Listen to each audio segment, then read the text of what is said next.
Good evening Ananya. थोड़ा सा group में मैसेज डाल दो कि क्लास स्टार्ट हो चुका है। जो बच्चे जुड़ना चाहते हैं वो बिल्कुल जुड़ जाएं। Anisa good evening. पढ़ाई वढ़ाई कैसे चल रहा है? सबका प्रिपरेशन कैसे चल रहा है? कितना कैसे क्वेश्चन सब कुछ प्रैक्टिस कर रहे हैं आप लोग या फिर नहीं? डिफिकल्टी कौन से मतलब सब्जेक्ट में? एनाटॉमी, फिजियोलॉजी, माइक्रोपैथो, बायो? किस पे थोड़ा सा डर लग रहा है? किस पे प्रिपरेशन सही से नहीं हो पा रहा है? ऐसा कुछ थोड़ा बताइए। मनीषा होता है एमसीक्यू प्रैक्टिस कर रहे हैं, माइक्रोबायोलॉजी बस डिफिकल्ट है। Manisha microbiology difficult, Ananya microbiology बहुत डिफिकल्ट है। ओह नो, माइक्रोबायोलॉजी क्यों डिफिकल्ट लग रहा है आप लोगों को? मतलब कौन सा स्पेसिफिक, यानी बैक्टीरियोलॉजी में, माइकोलॉजी में, वायरोलॉजी में, पैरासाइटोलॉजी में, जनरल माइक्रोबायोलॉजी में, कौन से टॉपिक में माइक्रोबायोलॉजी ज्यादा डिफिकल्ट लग रहा है? बताया हो थोड़ा सा मनीषा और अनन्या। मतलब ऐसा कौन सा सब्जेक्ट है जिसमें थोड़ा सा? मनीषा बता रहे हैं जनरल माइक्रोबायोलॉजी। जनरल माइक्रोबायोलॉजी के लिए मनीषा बता दूं, जो नोट मैंने आप लोगों को भेजा था, बाकी जो बैक्टीरियोलॉजी का प्लेलिस्ट मेरे चैनल पर अवेलेबल है, पूरा बेस्ड ऑन सीपी बावेजा। अगर आपको मतलब बुक पढ़ने में बिल्कुल मन नहीं कर रहा तो बिल्कुल वीडियो में, मतलब उस टाइम में खुद ही प्रिपरेशन कर रही थी ना, तो उसी हिसाब से एज ए स्टूडेंट कैसे वो समझ पाएगा सही से, उसी तरह ही वो वीडियो बना है। तो आई गेस जनरल माइक्रोबायोलॉजी में ये वाला वीडियो अगर आप लोग देख लेते हो तो आई गेस ये थोड़ा सा 2-3 बार अगर देख लोगे तो क्लियर हो जाएगा। हुआ? चलिए विदाउट एनी डिले आज का क्लास जो है स्टार्ट करते हैं। तब उसने बोला हाँ बुक रे जहाँ अच्छी video research. Manisha systemic bacteriology जितना बैक्टीरिया कैसे याद रखें? मनीषा सेमेस्टर एग्जामिनेशन थोड़ी है, इतना बैक्टीरिया क्यों याद रखना? सिर्फ नाम याद रख लो, और जैसे कि यूटीआई के लिए इकोलाई होता है, ग्राम नेगेटिव का बैक्टीरिया का नाम क्या है, ये है। ऐसे जनरली थोड़ा सा याद रखना है। सेमेस्टर एग्जाम नहीं है बैक्टीरियोलॉजी का, पूरा उसका पैथोजेनेसिटी, लैब डायग्नोस्टिस उसका क्या है, कैसा है, नहीं याद रखना है।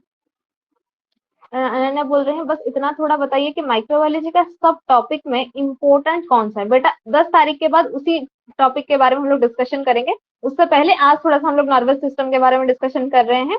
थोड़ा सा खत्म कर दें, ये वीक खत्म होने के बाद नेक्स्ट वीक से बिल्कुल पूरा सारे इंपॉर्टेंट टॉपिक चैप्टर वाइज जो भी जैसा रहेगा पूरा स्ट्रेटेजी सब कुछ डिस्कशन करेंगे। ठीक है, चलिए।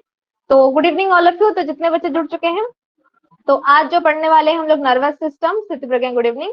तो जैसे मैं आप लोगों को ग्रुप में बता चुकी थी, ये वीक में हम लोगों का जितना जितना जो टॉपिक है हम लोग कवर करते जाएंगे, और टाइम वेस्ट ज्यादा नहीं करूंगी मैं।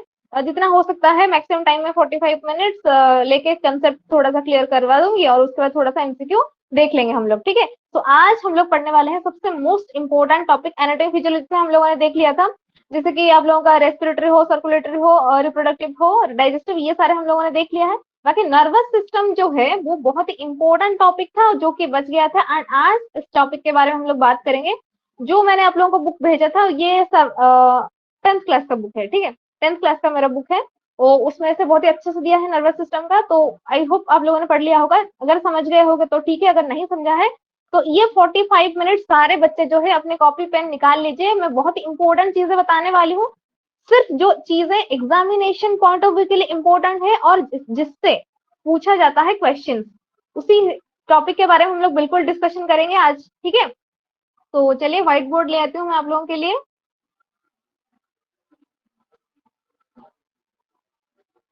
तो फर्स्ट ऑफ ऑल जैसे कि मैं बता रखी हूँ आप लोगों को कि आज हम लोग बात करने वाले हैं नर्वस सिस्टम। तो पहले नर्वस सिस्टम पढ़ाई करने से पहले थोड़ा थोड़ा सा एक एक बीच बीच में आप लोगों को क्वेश्चन पूछते जाऊंगी, और आप लोग तुरंत इसका आंसर जो है बताते जाएंगे।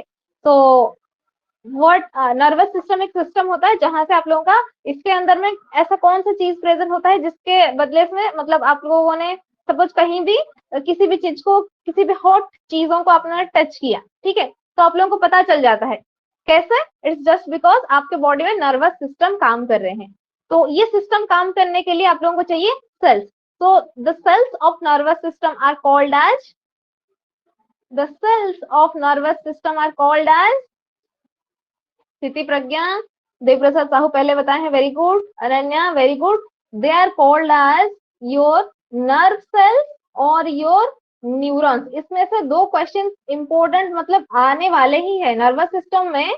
एक दो इंपॉर्टेंट क्वेश्चन तो आ ही जाएगा। ठीक है, बहुत ही इंपॉर्टेंट चैप्टर है नर्वस सिस्टम जो है, इसको अच्छे से सब लोग मतलब बहुत ही अच्छे से देखेंगे। ठीक है, न्यूरॉन्स होता है, उसका अदर नेम होता है नर्व सेल्स।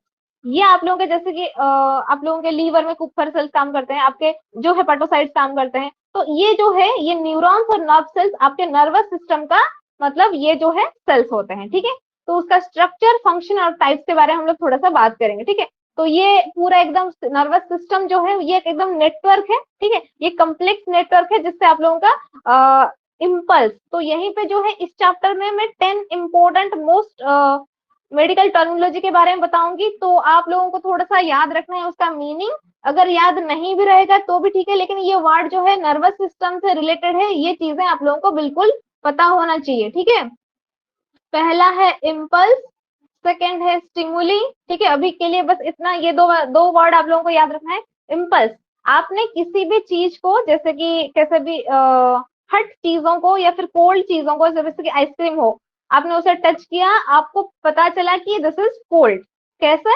बिकॉज आपके बॉडी में जैसे कि आप लोगों ने टच किया, न्यूरॉन्स जो होते हैं, नर्व सेल्स जो होते हैं, जो एक होता है इम्पल्स जनरेट हुआ, that word is called as impulse, ठीक है। इंफॉर्मेशन जनरेट हुआ, इम्पल्स जनरेट हुआ, तो ये इम्पल्स जाके कहां पर पहुंच गया? हमारे ब्रेन में, ब्रेन में पहुंच गया, ठीक है। जो न्यूरॉन्स और जो नर्व सेल्स उसको लेके जाते हैं उसको भी बताऊंगी वो क्या होते हैं। उसके बाद वो जो ब्रेन होता है, सेंट्रल नर्वस सिस्टम का फर्स्ट पार्ट होता है, that is your brain. Late me change the colour.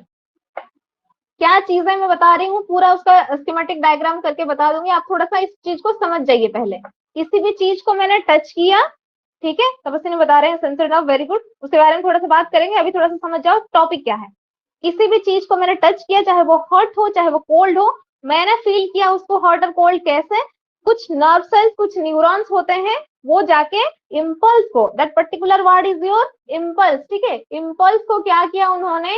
Impulse को, इम्पल्स जनरेट हुआ और उसके बाद it will reach to your brain, और ब्रेन में क्या होगा? उसको प्रोसेसिंग होगा और पता चलेगा कि हाँ ये तो हट लग रहा है या फिर गोल्ड कोल्ड लग रहा है, इसको टच नहीं करना है, ठीक है। वो अपना हाथ जो है ऐसे पीछे खींच लेगा, ठीक है, चाहे वो कोई भी चीज हो। तो इससे ब्रेन जो होते हैं, उसके बाद कुछ ऐसे न्यूरॉन्स होते हैं, कुछ नर्व सेल्स होते हैं जो कि आपको प्रोसेसिंग करके आपके हैंड को या फिर आपके लेग को या फिर कोई भी ऑर्गन को आपको ऑर्डर दे देगा कि जो चीजें आप लोगों ने टच किया है उसको निकाल दो, ठीक है, ठीक है, उसको निकाल दो। तो ये कंप्लीट प्रोसीजर रहता है नर्वस सिस्टम का, नर्व सेल्स का, न्यूरॉन्स का। तो यहीं पे आप लोगों ने 3 चीजों के बारे में मैंने आप लोगों को बताया, सिर्फ कंसेप्ट समझना है अभी, ठीक है। अभी वर्ड टर्मिनोलॉजी मैंने नहीं बताई हूँ, ठीक है, अभी सिर्फ कंसेप्ट समझना है। Nervous system consist of neurons और नर्व सेल्स, जहां पे आप लोगों ने किसी भी चीज को अगर टच करते हो, then impulse is generated. Impulse जो आप लोग टच करते हो, दैट इज कॉल्ड एज एक स्टिमुली जाता है आपके बॉडी को, ठीक है, स्टिमुली जाता है, that word is your stimuli, STIMULI, and impulse generate होता है, and that impulse will move to your brain, that is a part of your central nervous system, and वहीं से ऑर्डर मिलता है कि जो चीज आप लोग कर रहे हो उससे आपको अफेक्ट करेगा, it will affect your body, तो इसको नहीं करना है, ठीक है। ये पूरा सिस्टम है नर्वस सिस्टम का, यही फंक्शन होता है। इतना चीज सभी बच्चों को समझ में आ गया क्या? इम्पल्स, स्टिमुली, न्यूरॉन्स और नर्व सेल्स, उसका फंक्शनिंग, इतना समझ में आ गया? यस सर नो करके बता दें थोड़ा सा। कंसेप्ट बस इतना है। उसके बाद अभी आप लोग बोलोगे कि न्यूरॉन्स यहाँ पे होते हैं, न्यूरॉन्स ब्रेन पे होते हैं, हमने सुना है न्यूरॉन्स स्पाइनल कॉर्ड पे भी होते हैं। क्या सारे न्यूरॉन्स सेम होते हैं? चलिए देखते हैं। तो आपका जो नर्वस सिस्टम है उसको NS करके लिख रही हूँ, समझ जाइएगा, ठीक है। तो ये जो आप लोगों का नर्वस सिस्टम है, ये नर्वस सिस्टम 2 टाइप से डिवाइड हुआ है। एक हुआ है सेंट्रल नर्वस सिस्टम, एक हुआ है पेरिफेरल नर्वस सिस्टम। जिन बच्चों को पता है आप लोग थोड़ा सा लिख लीजिए इस चीज को, जिन लोगों को नहीं पता है इस चीज को थोड़ा सा लिख लीजिए, स्कीमेटिक डायग्राम अपने कॉपी में बना लीजिए। Nervous system is divided into 2 types, and first one is your central nervous system and that is your peripheral nervous system. इसको याद रखने की जरूरत है नहीं, इट्स जस्ट बिकॉज ये CNS यानी सेंट्रल होता है। सेंट्रलाइजेशन ऑफ पावर, मेडिटेशन आप लोग करते हो, सेंट्रलाइजेशन ऑफ पावर करते हो, किस चीज के लिए? ब्रेन के लिए, है ना, मेंटल पीस आप लोगों को मिलेगा। सेंटर, सेंट्रल, पिट्यूटरी ग्लैंड जो होता है आप लोगों का पूरा एकदम मास्टर ग्लैंड है, तो इस चीज से आप लोग याद रख सकते हो। सेंट्रल जो होता है, central nervous system is consist of your, first of all that is your brain, and second is your spinal cord. Second कौन सा होता है? ब्रेन से ब्रेन से जब ये ब्रेन जो है ऐसे आप लोगों का ऐसे आ जाता है नीचे आके, so that is your spinal cord which lies between your vertebral column. ठीक है, that lies between your vertebral column. तो ब्रेन जो है आपके स्कल के अंदर में प्रेजेंट होता है, यस और नो? ये जो ब्रेन है आपके, ये जो ब्रेन है आप लोगों का स्कल के अंदर में प्रेजेंट होता है, स्कल के अंदर में, as well as the spinal cord is present in between your vertebral column. हुआ? Is that clear all of you? इतना समझ में आ गया CNS? Okay, next we will move to TNS or the peripheral nervous system. इसको भी याद रखने की जरूरत है नहीं, it's just because पेरीफेरी, हम लोग स्टार्टिंग से पढ़ के आ रहे हैं, पेरीफेरी का मतलब होता है क्या? एनवायरमेंट, आउटर सरफेस, ठीक है, यहीं पे मैं बैठ रही हूँ तो मेरे जो है यहीं पे साइड में मेरा टेबल है, मेरा विंडो है, so this is my periphery, yes और नो? ठीक है, तो जिन लोगों ने पीएचसी सीएचसी में काम किया होगा उन लोगों को भी पता होगा, जैसे कि फील्ड वर्क करने के लिए जाते हैं आप लोग, या फिर पेरीफेरी में जाते हो ताकि ब्लड कलेक्शन करके मलेरिया टेस्ट करो, ठीक है, एचआईवी टेस्ट करो, शुगर टेस्ट करो, पेरीफेरी में जाते हो, तो that word is your periphery. तो पेरीफेरी में आप लोगों का नर्वस सिस्टम आउट कर दो तो पेरिफेरल नर्वस सिस्टम हो गया. तो पेरिफेरल नर्वस सिस्टम क्या करेंगे? सेंट्रल तो यहीं पे है, उससे जो आएंगे पेरिफेरल मतलब ऐसे नर्व सेल्स, ऐसे न्यूरॉन्स जो होते हैं ब्रेन और स्पाइनल कोड को छोड़ के, और बाकी जो बचा कुचा जो भी है that is your peripheral nervous system. Is that clear all of you? समझ में आया क्या? ब्रेन और स्पाइनल कोड अगर सेंट्रल हो गए, उस दोनों को छोड़ के बाकी जितने सारे नर्वस सिस्टम के अंदर जो भी नर्व सेल्स आ जाएंगे that will be your peripheral nervous system. Yes और नो? Yes yes. तो इसका मतलब मैं ऐसा बोल सकती हूँ कि, अच्छा और एक चीज बता दो, ब्रेन के जो नर्व्स होते हैं, तो ब्रेन का अदर नाम जो होता है इट इज क्या होता है उसको, ब्रेन बॉक्स, दैट इज और क्रैनियम. आप लोग जानते हैं ना क्रैनियम, ब्रेन को बोलते हैं क्रैनियम, जो बॉक्स होता है क्रैनियम होता है, ठीक है, क्रैनियम. तो इसीलिए जो नर्व्स क्रैनियम क्रैनियम के अंदर में प्रेजेंट होंगे that will be called as your cranial nerves. कौन से नर्व्स?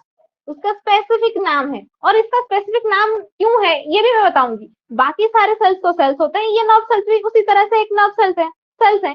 तो ये इतना डिफरेंट आइडेंटिफाइड स्पेसिफिक पर्टिकुलर एकदम क्यों है? ये बाकी चीजों से, बाकी सेल्स तो सेल्स होते हैं, ये सेल्स भी सेल्स होते हैं, क्यों डिसिमिलर है, क्यों डिफरेंशिएट है, क्यों अलग है, हम लोग इसके बारे में बात करेंगे. लेकिन अभी के लिए आप लोग बस इतना जान लो, क्रैनियम के अंदर में जो नर्व्स होते हैं they are called as cranial nerves. अगर मैं उसी तरह बोलूं स्पाइनल कॉर्ड के अंदर में भी कुछ नर्व्स होंगे, है ना? यस और नो? यस और नो? तो अगर वो nerves present in your spinal cord they are called as, they will be called as, very good, Tapaswini Tejaswini बता चुके हैं, that is your spinal nerves. लेकिन एमसीक्यू में क्या पूछेगा? ये तो स्कीमेटिक डायग्राम हम लोगों ने पढ़ाई कर लिया, लेकिन एमसीक्यू में पूछेगा how many numbers of cranial nerves are there और how many pairs of cranial nerves are there. समझ में आया?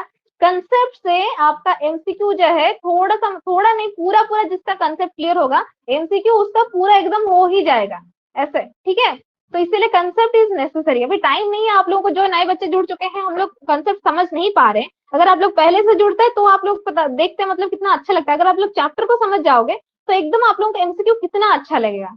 हुआ? तो क्रैनियम के अंदर में आप लोगों का क्रैनियल नर्व्स जो होते हैं 12 पेयर ऑफ क्रैनियल नर्व्स, सभी बच्चों ने बता दिया है, वेरी गुड, ठीक है. तो 12 पेयर ऑफ क्रैनियल नर्व्स, और पेयर को याद रखना है, और बाकी 12 पेयर मतलब 24 नंबर होते हैं, ठीक है. तो वैसे ही अगर मैं पूछूं स्पाइनल नर्व्स कितने होते हैं, स्पाइनल नर्व्स कितने होते हैं, स्पाइनल नर्व्स कितने होते हैं, वेरी गुड 31. तो आप लोगों के स्पाइनल नर्व हो जाएंगे 31, ठीक है. तो ये 12, ये 31, समझ में आ गया? एमसीक्यू का क्या क्वेश्चन आ सकता है? चलिए वेरी गुड. लेकिन हाँ, और एक चीज क्या क्वेश्चन पूछता है, जो ब्रेन है आप लोगों का, है ना, जो आप लोगों का ब्रेन है उसका एक कवरिंग है, आउटर मेम्ब्रेन और outer covering of your brain is called as meningitis. Very good Tapaswini, meningitis meningitis meningitis, बिल्कुल बिल्कुल मेनिंजाइटिस बोलते हैं. मेनिंजाइटिस तो डिजीज का नाम है, मेनिंजस बोलते हैं, ठीक है. थोड़ा सा मैं इसको लिख देती हूँ, मेनिंजस, आउटर कवरिंग, ठीक है, उसको मेनिंजस बोलते हैं. ये उसका जो है इसके अंदर में क्या होता है? अच्छा, मेनिंजेस के अंदर में क्या होता है? इट कंटेन्स मेनिंजेस के अंदर में क्या होता है? CSF, very good. Cerebrospinal fluid present रहते हैं इन योर मेनिंजेस, ठीक है, वेरी गुड ऑल। इस चीज को याद रखना है, ठीक है, एग्जामिनेशन में पूछ लेगा। तो ये आप लोगों का जो, जैसे कि हम लोग बात किए कि ये जो है आप लोगों का सेंट्रल नर्वस सिस्टम है, first one is your brain and second one is your spinal cord. Brain जो है आपके स्कल के अंदर में प्रेजेंट है, स्पाइनल कॉर्ड जो है वर्टिब्रल कलम के अंदर में प्रेजेंट है, ठीक है। तो ये जो आप लोगों का जो ब्रेन है, एक डायग्राम कर लेते हैं, थोड़ा सा समझ जाइए आप लोग। सपोज सपोज मान लीजिए बस ये एक ब्रेन है, तो इससे जो है ऐसे ही इसी तरह से आपका स्पाइनल कॉर्ड जो है अराइज हुआ है, यस और नो? तो अगर this is your brain and spinal cord arises from here, ठीक है, तो इसकी ये एक लॉन्ग ट्यूब है जो कि ब्रेन से आप लोगों का अराइज हो रहा है, ठीक है। ये चीज आप लोग जानते हैं सब लोग, थोड़ा सा इसीलिए मैंने डायग्राम बना दिया।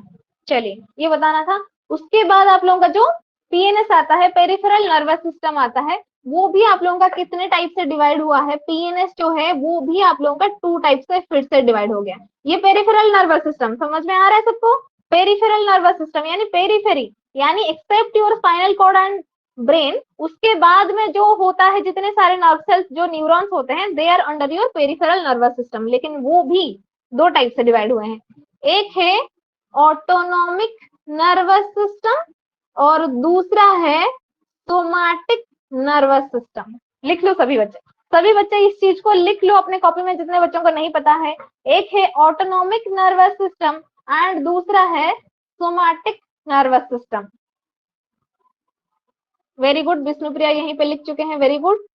रामराजू भी लिख चुके हैं, लेकिन फुल फॉर्म नहीं लिखा है आपने, वेरी गुड। तो ये एएनएस और सोमैटिक नर्वस सिस्टम एसएनएस क्या होते हैं? तो ये एएनएस जो होते हैं ये फिर से डिवाइड हुए हैं sympathetic and parasympathetic, sympathetic and parasympathetic.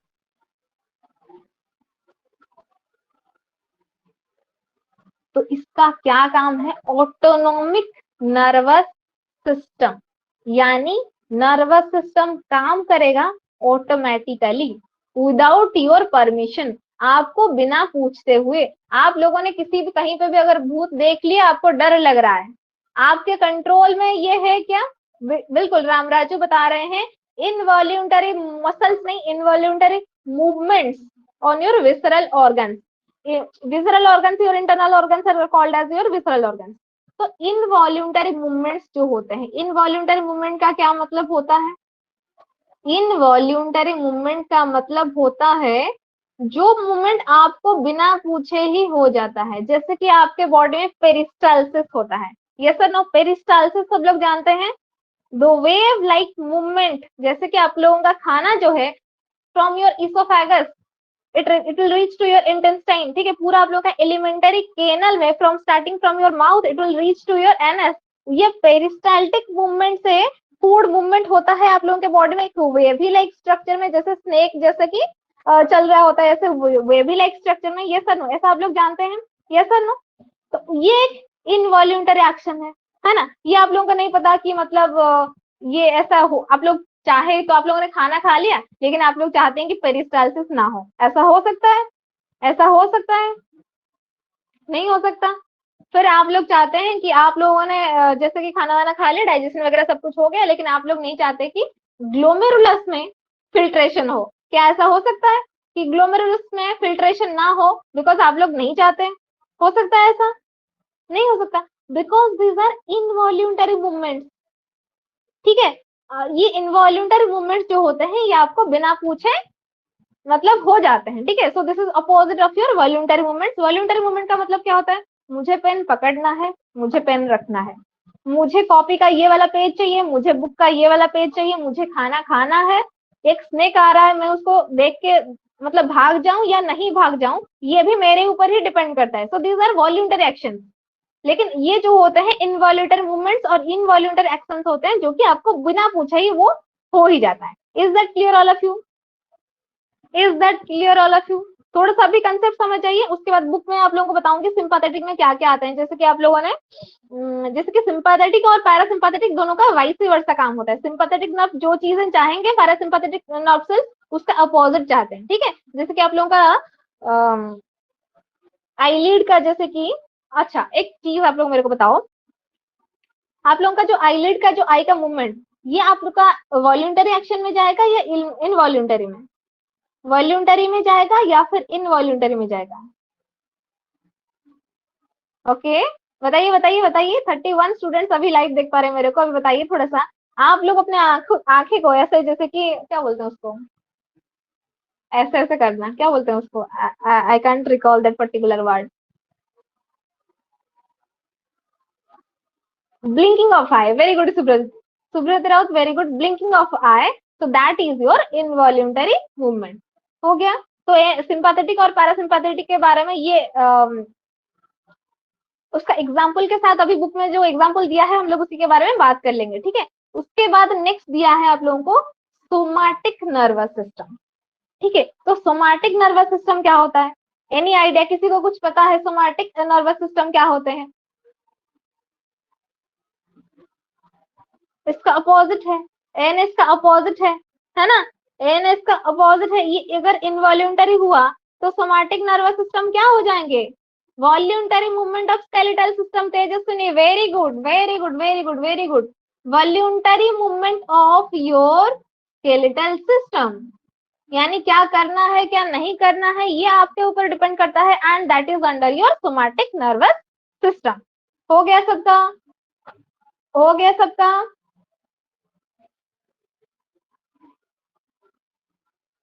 चलिए, हाँ बिल्कुल बिल्कुल बिल्कुल मनीषा लिख चुके हैं, वेरी गुड। उसके बाद अभी हम लोग बात करेंगे थोड़ा सा न्यूरॉन्स के बारे में, ठीक है। ये हो गया आप लोगों का नर्वस सिस्टम का टाइप्स वगैरह वगैरह जो भी था जानना था, ये थोड़ा सा कंसेप्ट है। इतना कंसेप्ट को जान के आप लोग आगे एमसीक्यू कर सकते हैं, ठीक है। अभी थोड़ा सा न्यूरॉन का फिजियोलॉजी के बारे में थोड़ा सा बात करेंगे। न्यूरॉन्स जो होते हैं, ठीक है, नर्व सेल्स होते हैं, है ना। न्यूरॉन्स और नर्व सेल्स का उसका फिजियोलॉजी थोड़ा सा देखते हैं। ओके,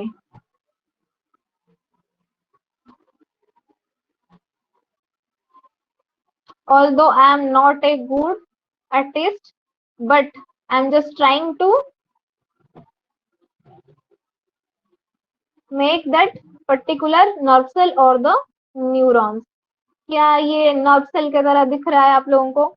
दिखाई दे रहा है क्या? ये क्या मैं इसे नर्व सेल्स या न्यूरॉन्स बोल सकती हूँ? अगर आप लोग नहीं मान रहे तो भी मान लो, बिकॉज मैंने बनाया है और इससे और ज्यादा अच्छा मैं नहीं बना सकती। हुआ? तो इसके थोड़ा सा बात करेंगे उसके स्ट्रक्चर्स के बारे में। हुआ?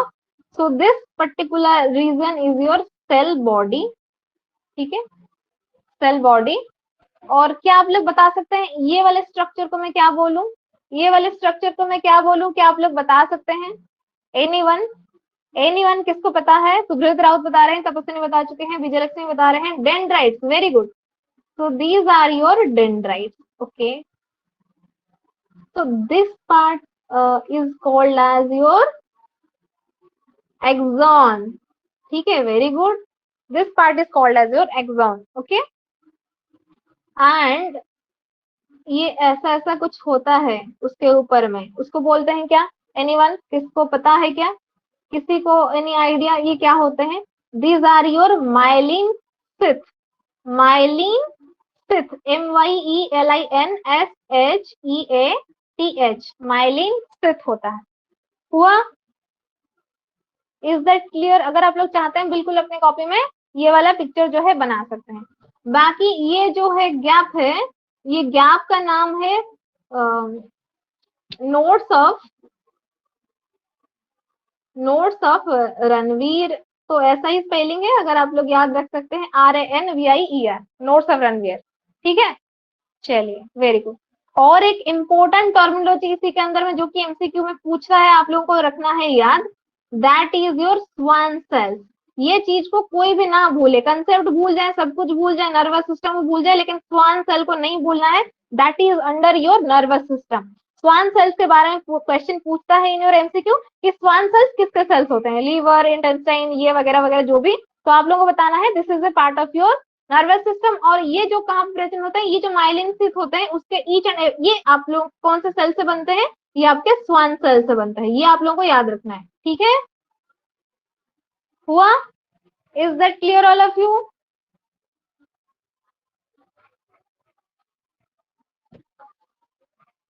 हो गया? चले आगे।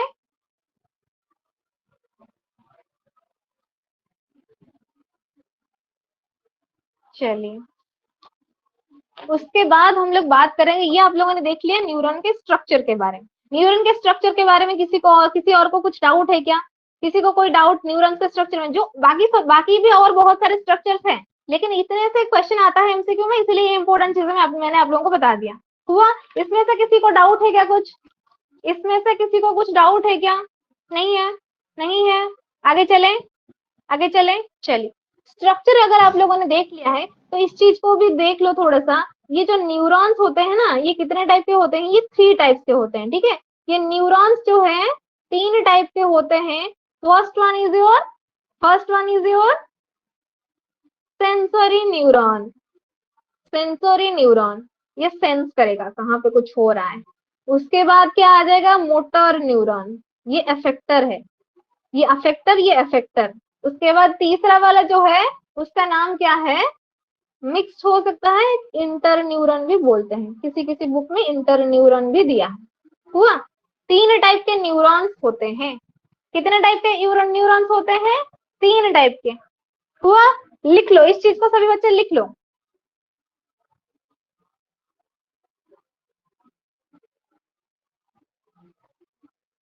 तो थोड़ा सा ये चीज को देख लो आप लोग।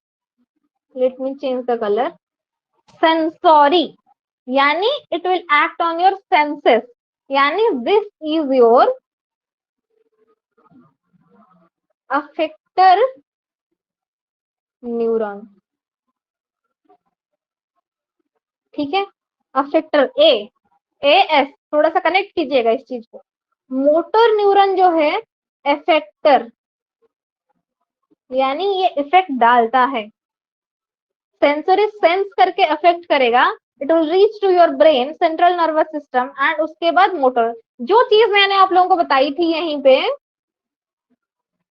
पहले, जो इम्पल्स जो है, इम्पल्स आप सभी लोग समझ पा रहे हैं ना? इम्पल्स मैंने स्टार्टिंग में बताया था, इम्पल्स क्या होता है? इम्पल्स जनरेट होता है किसी भी चीज को अगर आप लोग टच करते हो तो। हुआ?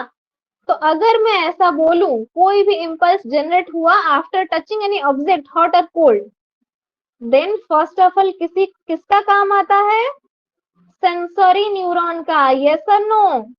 Sensory neuron it will feel, है ना? फील मतलब ऐसे तो डायरेक्टली नहीं कर सकता ना, it will reach to your brain, उसके बाद वो फील करेगा। एंड उसके बाद काम आता है सेंट्रल नर्वस सिस्टम यानी ब्रेन का, ये उसके पास लेके जाता है।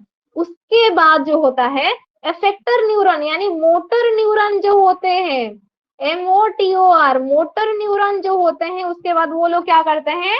ये ये आप लोगों का ब्रेन से लेके आएंगे, ठीक है। इम्पल्स को लेके आएंगे कि हाँ इसको ये करना है, उसको अगर मस्क्यूटो बैठा है उसको मारना है, किसी को क्या करना है, it will depend on motor neurons. समझ में आया सबको क्या? सबको समझ में आ गया क्या? ये जो आप लोगों का ब्रेन है ये प्रोसेसिंग वाला पार्ट है। कौन सा पार्ट है? प्रोसेसिंग वाला पार्ट है। हुआ? चलिए, वेरी गुड। तो ये जो इंटर न्यूरॉन्स होते हैं ये कनेक्ट करते हैं बिटवीन 2 न्यूरॉन्स, यानी अफेक्टर न्यूरॉन जो सेंसरी न्यूरॉन होता है और मोटर न्यूरॉन होता है, it will connect your inter neurons. इसका इतना इंपॉर्टेंट रोल है नहीं, आप ये दोनों न्यूरॉन को आप लोग याद रख सकते हो फॉर योर एग्जामिनेशन, ठीक है। ठीक है, चलिए, और 3 इंपॉर्टेंट टर्मिनोलॉजी आप लोगों को बताना है। और 3 इंपॉर्टेंट टर्मिनोलॉजी ये है ये जो आप लोगों का जो फर्स्ट जो स्ट्रक्चर हम लोगों ने देख लिया, न्यूरॉन्स का या फिर नर्व सेल्स का जो स्ट्रक्चर आप लोगों ने देखा, चलिए थोड़ा सा उसको रिवाइज करते हैं। ये जो स्ट्रक्चर है, ओके ओके ओके, चला गया। ये जो आप लोगों का नर्व, ये जो है ये सेल बॉडी को अदरवाइज सोमा बोलते हैं, SOMA। सोमा नाम की लड़की कोई यहीं पे है क्या? सोमा नामक व्यक्ति कोई है यहीं पे? चलिए, कोई नहीं।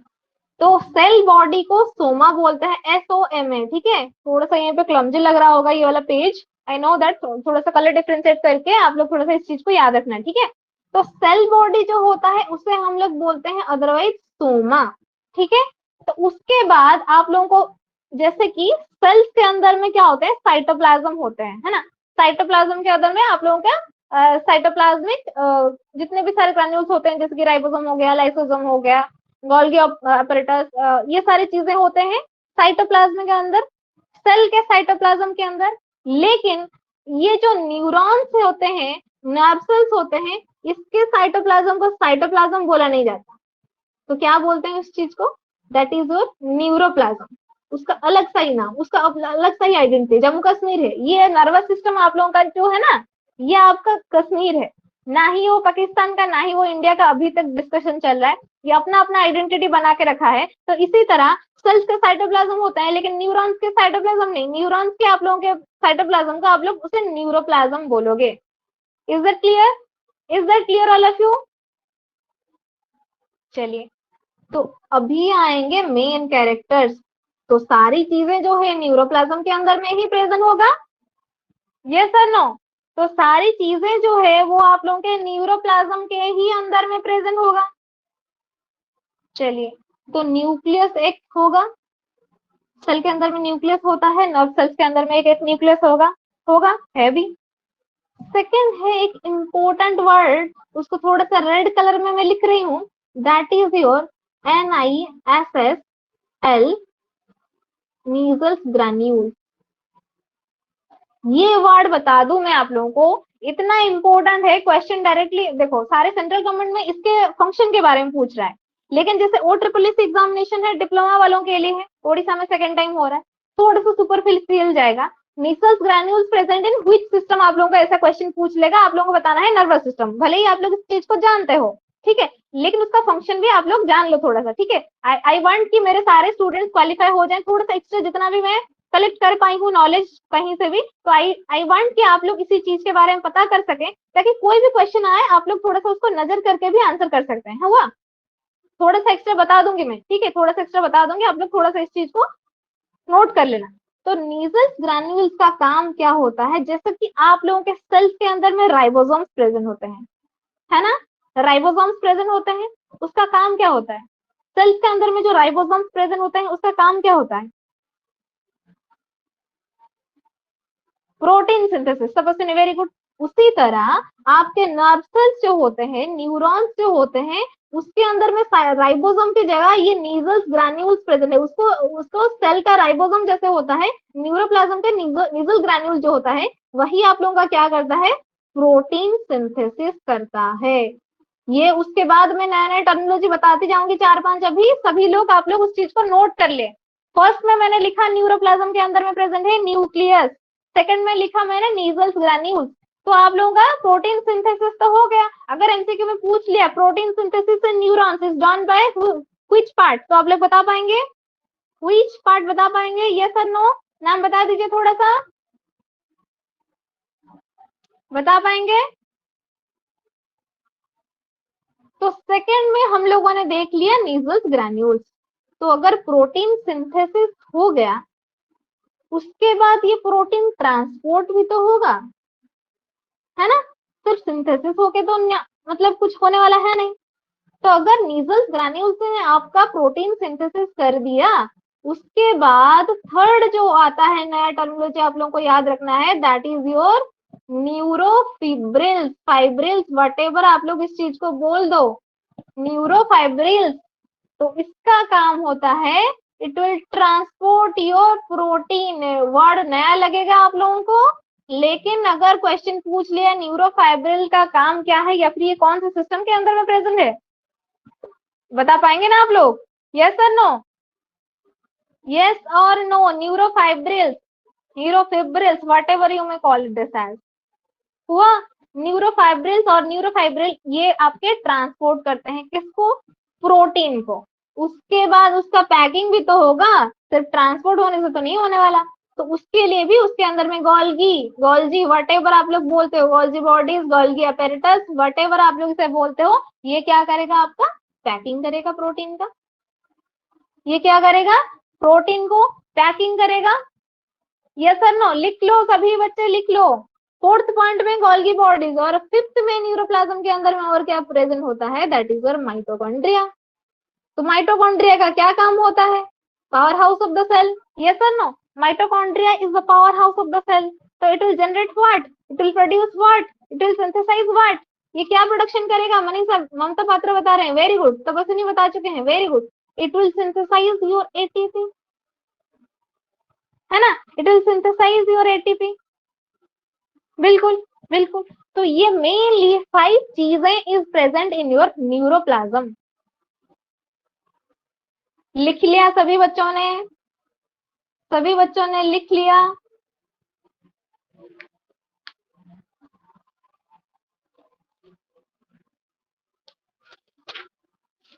लिख लिया सभी बच्चों ने, ये सर नो करके थोड़ा सा बता दीजिए। मतलब पूरा चैप्टर को एनालाइज करके समराइज करके जितना हो सकता है उतना ही मैंने कलेक्ट किया है, ठीक है। और ये और एक दो वर्ड जो है अभी बुक में आ जाएगा, उसको देखेंगे, ठीक है।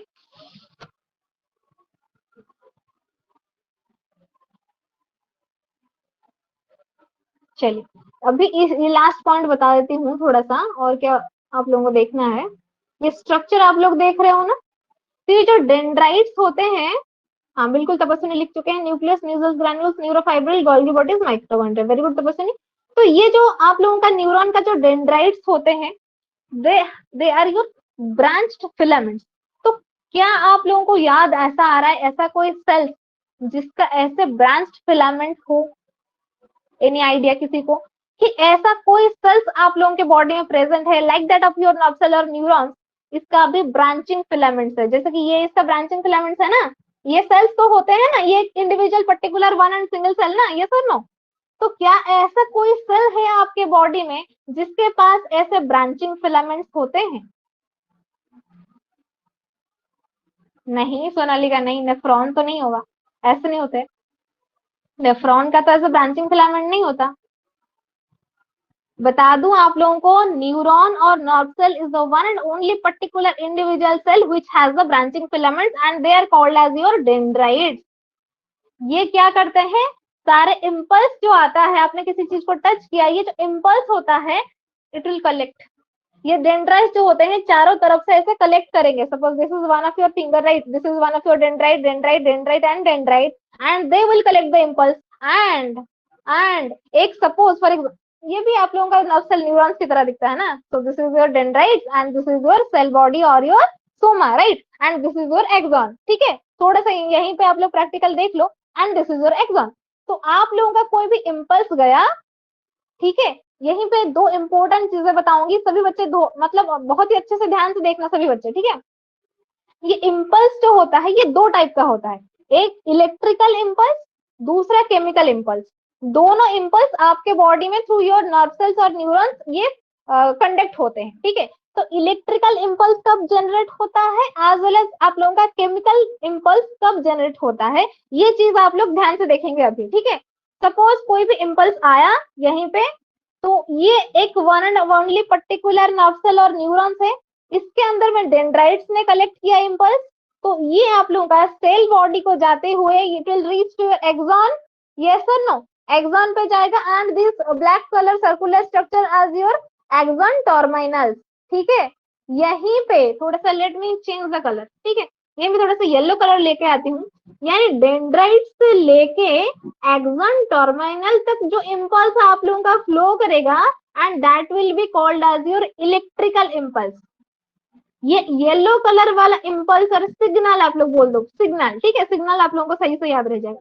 डेंड्राइट से कलेक्शन होके ये इम्पल्स जब आया, ये signal from dendrite to your axon terminal, this impulse और this signal is called as your, Ananya फिर से देख लो, कोई भी इम्पल्स यानी कोई भी कहीं पे भी आप लोगों ने कुछ टच किया, जो भी व्हाटएवर जो भी इम्पल्स आया, इम्पल्स आने के बाद डेंड्राइट ने इसको कलेक्ट किया and that yellow colour part आप लोग देख पा रहे हो, डेंड्राइट से लेके एक्सॉन टर्मिनल तक जो इम्पल्स जो आता है, जो सिग्नल जनरेट होता है, जो सिग्नल फ्लो करता है, उसको हम लोग बोलते हैं इलेक्ट्रिकल सिग्नल। यहीं पे इलेक्ट्रिकल यानी इलेक्ट्रिक मतलब इम्पल्स जैसा जनरेट होता है इसके अंदर में, इलेक्ट्रिक इम्पल्स और सिग्नल।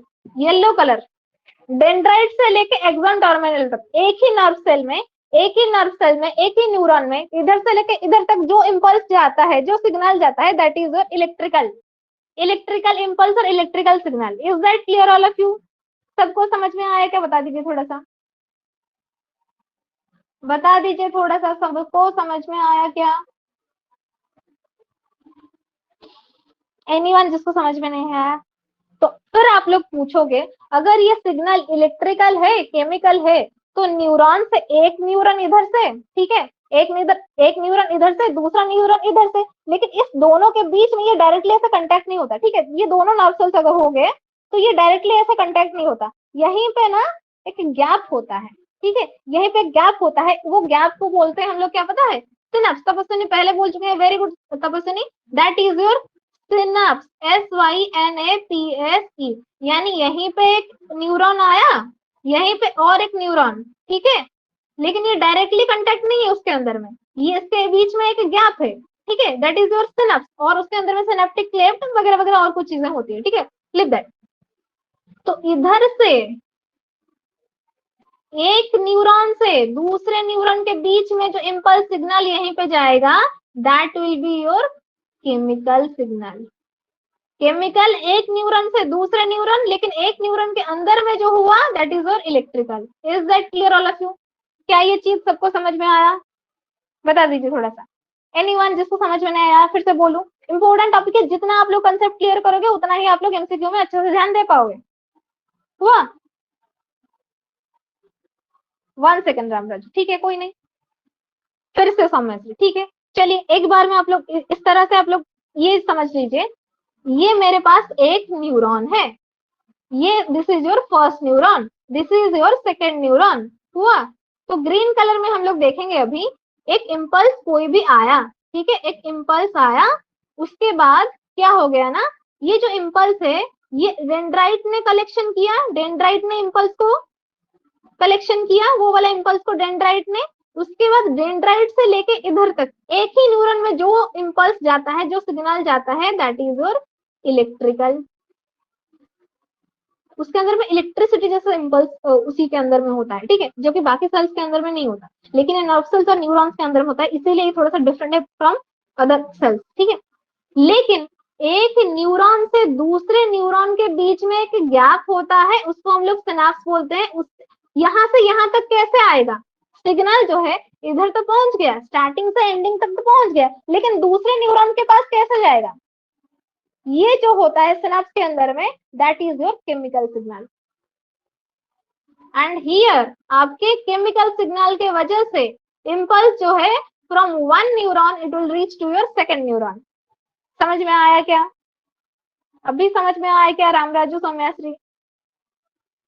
हो गया क्या? चलिए, हाँ, ये था पूरा पूरा जो टॉपिक मैंने उसको किया था समराइज। लेकिन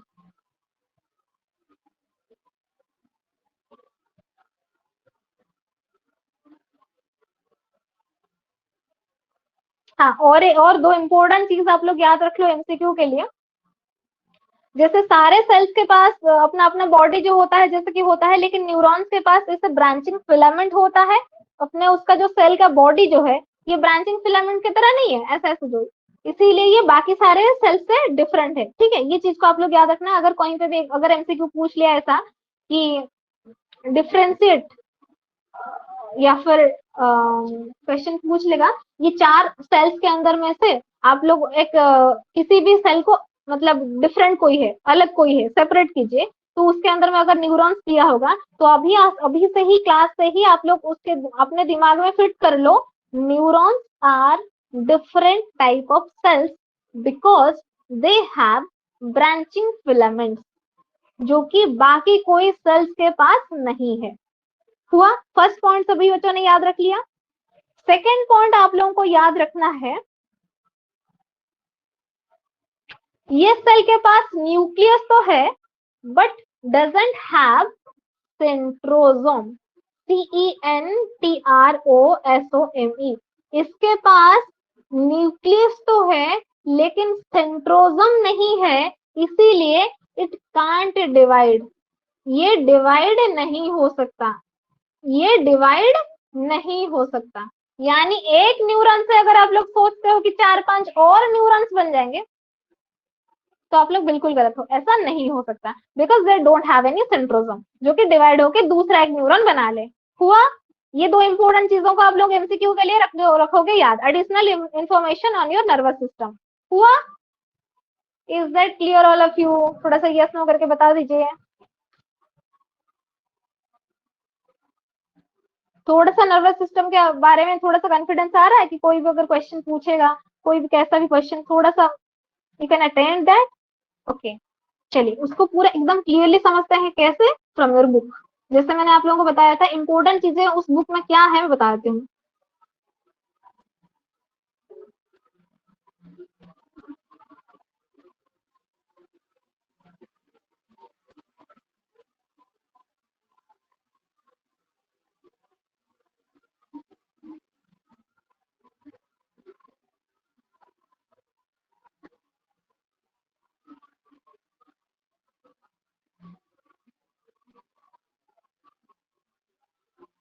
ये एनाटॉमी एंड फिजियोलॉजी, अगर ये बुक आप लोगों ने कंप्लीट कर लिया तो एनाटॉमी फिजियोलॉजी में कोई आप लोगों को हरा नहीं सकता, बता दूं मैं।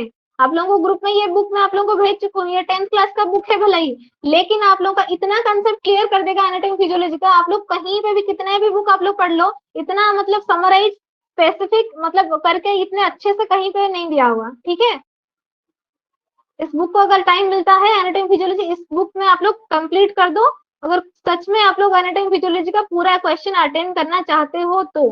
बहुत ही इंपॉर्टेंट, बहुत ही अच्छा सा बुक है।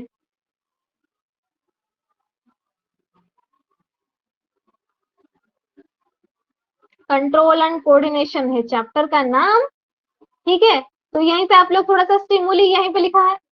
और हाँ, और एक चीज, नर्वस सिस्टम में क्या होता है ना, नर्वस सिस्टम हो चाहे एनाटॉमी फिजियोलॉजी का कोई भी सिस्टम हो, जितना सिस्टम आप लोग जानते हो, हर एक चीज में एक एक पर्टिकुलर वर्ड के बारे में एमसीक्यू पूछ रहे हैं, पर्टिकुलर वर्ड के बारे में, समझ रहे हो? क्वेश्चन पूछ लेगा stimuli is related to which system. ऐसा क्वेश्चन आप लोगों को लग रहा होगा कितना सा इजी सा क्वेश्चन, नहीं।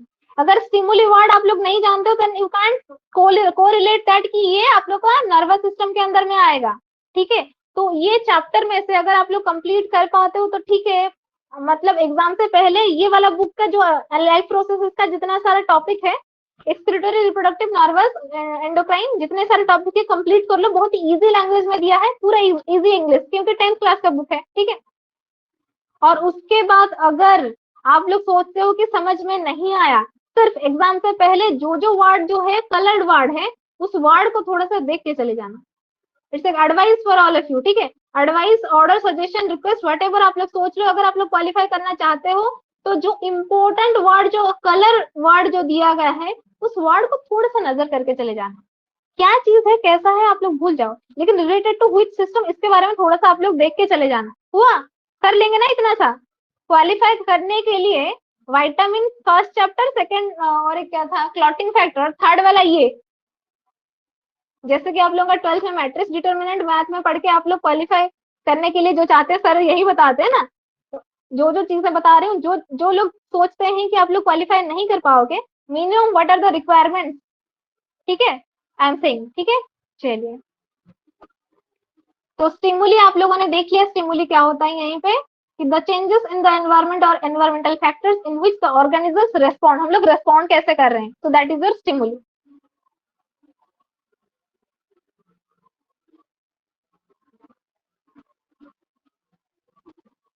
कोऑर्डिनेशन क्या होता है, आपके एक बॉडी से दूसरे बॉडी कैसे कोऑर्डिनेट होता है, बिकॉज ऑफ योर ये जैसे कि नर्वस सिस्टम, और दूसरा भी एंडोक्राइन सिस्टम से होता है, लेकिन नर्वस सिस्टम और एंडोक्राइन सिस्टम में कोई डिफरेंस है क्या? नर्वस सिस्टम और एंडोक्राइन सिस्टम में मेरे को कोई डिफरेंस बता देगा? मतलब दोनों ही कोऑर्डिनेट करते हैं, है ना, दोनों ही कोऑर्डिनेट करते हैं, लेकिन ये दोनों में डिफरेंस क्या है? एनीवन? एक दो डिफरेंस कोई बता देगा मेरे को? एनालाइज करो थोड़ा सा। Endocrine system, nervous system, endocrine system, nervous system, cells के मतलब हिसाब से छोड़ के भी। एनीवन जो कि मेरे को बता सकते हैं क्या डिफरेंस है एंडोक्राइन सिस्टम और नर्वस सिस्टम? दोनों ही कंट्रोल एंड कोऑर्डिनेट कर रहे हैं आपके बॉडी को, है ना? लेकिन एंडोक्राइन सिस्टम जो होता है ये आपका डॉक्लेस ग्लैंड से आप लोगों के हार्मोन सिक्रेशन करता है ना? बिल्कुल, वेरी गुड तपस्विनी। हार्मोन सिक्रेशन करता है और ये ट्रांसपोर्ट करता है हार्मोन को। लेकिन नर्वस सिस्टम जो होता है स्टिमुली को आप लोगों का ट्रांसपोर्ट करता है। ये दोनों दोनों तरफ से आप लोगों का कैसे कोऑर्डिनेट कंट्रोल करते हैं, ठीक है? Very good all of you, जितने बच्चों ने भी बताया है। बाकी उससे यहीं से कुछ नहीं पढ़ना। और क्या पढ़ना है आप लोगों को? स्ट्रक्चर ऑफ न्यूरॉन, जैसे मैंने आप लोगों को बताया था, ये सेल बॉडी होता है जो कि सोमा होता है, डेंड्राइट्स होते हैं जो ब्रांचिंग फिलामेंट्स होते हैं, एक्सॉन होता है जो नीचे वाला सेक्शन होता है, ठीक है? और देख लो आप लोग थोड़ा सा, ये साइटन और सोमा लिखा गया है। और न्यूरोप्लाज्म यहीं पे देख रहे हो आप लोग, यस और नो? न्यूरोप्लाज्म देख रहे हो आप लोग? बाकी नीजल्स ग्रैन्यूल्स यहीं पे, ठीक है? और न्यूरोफाइब्रिल्स, न्यूरोट्यूबुल्स, स्पेशल ग्रैन्यूल्स। नीजल ग्रैन्यूल के बारे में क्वेश्चन पूछता है इन एग्जामिनेशन, ठीक है? इस चीज को थोड़ा सा याद रखना। बाकी डेंड्राइट्स होते हैं सिंगुलर, उसका डेंड्रॉन होते हैं। ऐसा नहीं कि डेंड्रॉन देख के आप लोग सोच रहे हो डेंड्राइट्स हम लोगों ने पढ़ा था, डेंड्रॉन कहाँ से आएगा? ये इसका सिंगुलर फॉर्म है, हुआ? The information when travels as an electrical impulse towards the cell body, ठीक है? इस सेंटेंस को दिखाई दे रहा है सबको?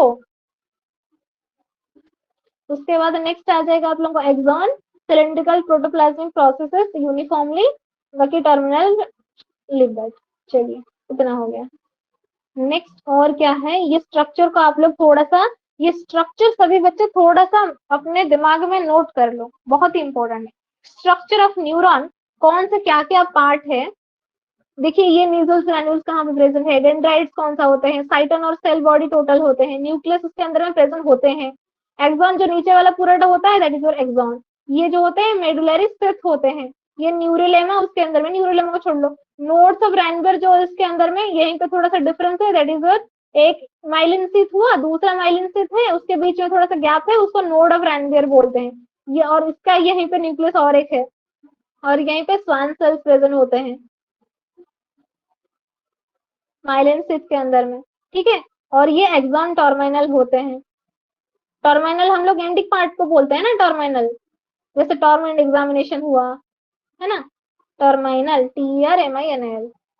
थोड़ा सा 1-2 मिनट के लिए मतलब इस चीज को देख लो थोड़ा सा, देख लो थोड़ा सा, ये न्यूरॉन और नर्व सेल का स्ट्रक्चर थोड़ा सा कहाँ पे कौन है कैसा है, देख लो सही से देख लो।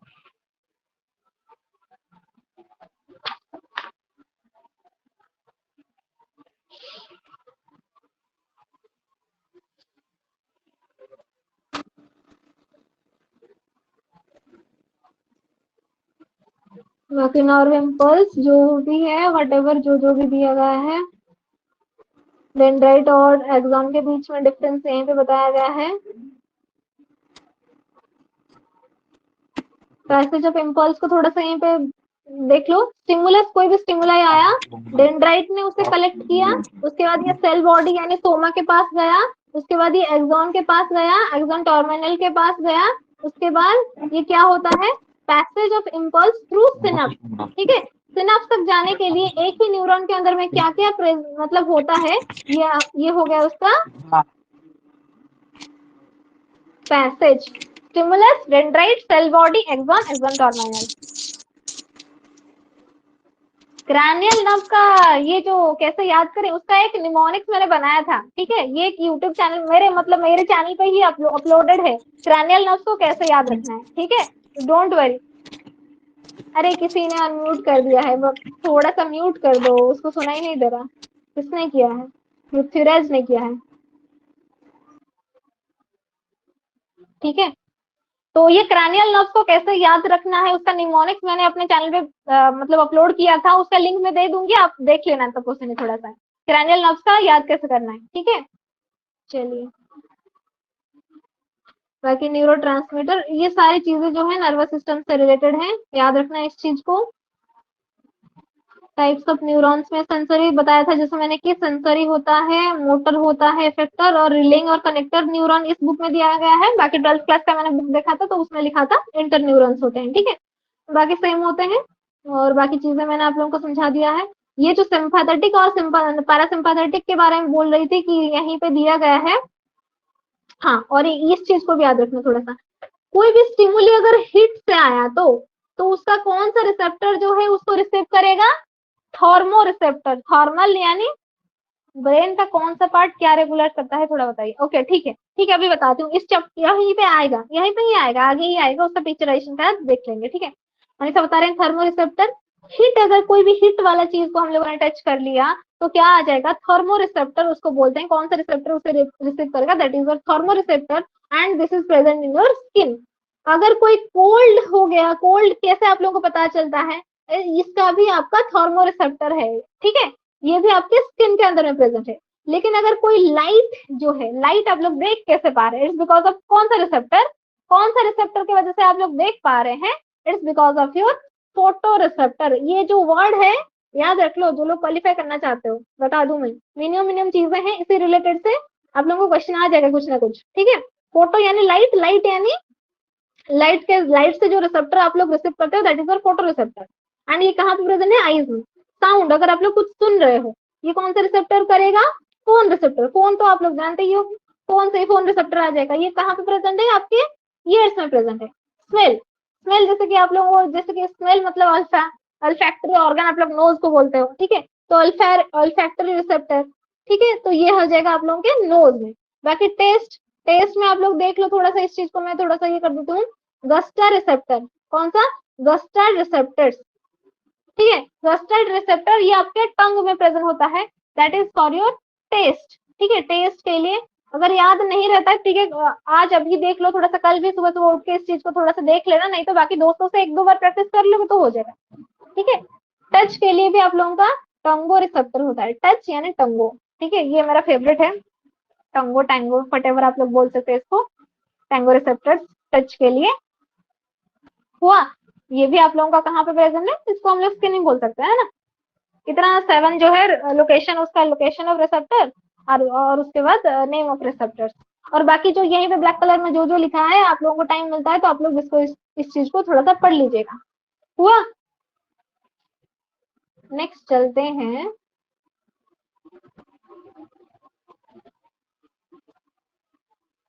और ये जो है समरी जो है, ये समरी को भी थोड़ा सा आप लोग पढ़ लीजिएगा, बहुत ही इंपॉर्टेंट है, उसमें तो कोई भी क्वेश्चन ऐसा आ जाता है। बाकी नेक्स्ट जो वर्ड आप लोगों को याद रखना है, दैट इज रिफ्लेक्स एक्शन। तो क्या आप लोग जानते हैं, मनीषा लिख चुके हैं olfactory, taste, touch, very good. Reflex action क्या होता है, anyone having any idea, reflex action क्या होता है, रिफ्लेक्स एक्शन, कोई भी रिफ्लेक्स एक्शन बहुत ही अच्छा, मतलब रिफ्लेक्स एक्शन है, अच्छा in the sense, in a good way I can say that, as well as in a bad way also, reflex action यहीं पे लिखा गया है। वोमिटिंग लिख चुके हैं Tapaswini, okay, that is example. Reflex action का मतलब होता है, it is defined as a spontaneous automatic mechanical response to a stimulus acting on a specific receptor without the will of an animal, without the will of an animal। जैसे कि जैसे हम लोग बचपन में, ये जैसे कि 10th क्लास का बुक से, मतलब मेरे क्लास में ऐसा होता था, अगर किसी ने किसी को आके थप्पड़ मार लिया ऐसे, तो तुरंत आप लोग बिना सोचे ही दूसरा थप्पड़ इधर से, तो फिर वो सोचता है कभी कभार, मतलब कभी कभार लोग जो है जानबूझ के ऐसा करते हैं, कभी कभार लोग ऐसा होता है जो कि अरे मुझे तो नहीं मारना था, मतलब बस ऐसे तूने मुझे मारा तो मैंने, मुझे भी मन किया तो मतलब मैंने स्पॉन्टेनियसली विदाउट सोचते हुए, प्रोसेसिंग करते हुए कि क्या करना चाहिए अभी इसी टाइम, उसने क्या किया ना, फिर से दोबारा उसको थप्पड़ लगा दिया अपोजिट वाले ने। That is a reflex action, हम लोग बोलते थे, चिढ़ा देते कि हाँ that is a reflex action.